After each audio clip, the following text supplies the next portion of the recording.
চন্দ্রপুর। চারদিকে ধানক্ষেত, খাল, বটগাছ। গ্রামে একটি অদ্ভুত নিয়ম। ডানে ইশারা করা উল্টো হাতের তর্জনী সূর্য ডোবার পর কেউ পিঠা বানায় না। বুড়োরা বলে, রাতে পিঠা বানালে অশুভ হয়। অনেক বছর আগে এক মহিলা থাকতো। সবাই তাকে ডাকতো পিঠা রানী। শীতে সে বানাতো পাটিসাপটা, ভাপা পিঠা, চিতই পিঠা। তার পিঠা রানী একা বাড়িতে পিঠা বানাচ্ছিল।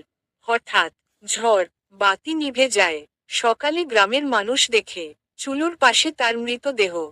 চুলোতে পোড়া কালো পিঠা। কেউ জানে না সে কিভাবে মারা গেল। সেই ঘটনার পর থেকেই শুরু হয় অদ্ভুত ঘটনা। শীত নামলেই রাতে পিঠার গন্ধ, ঢোলের মতো শব্দ। লোকেরা ভয় পেতে শুরু করে।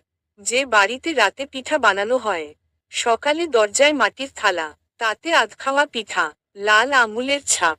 যারা সেই পিঠা খায়, রাতে অদ্ভুত কথা বলে, ফিসফিস করে, আর একটু গুড় দাও। গ্রামের এক কিশোর, নাম রাহুল, সে এসব বিশ্বাস করে না। এক রাতে গোপনে পিঠা বানায়।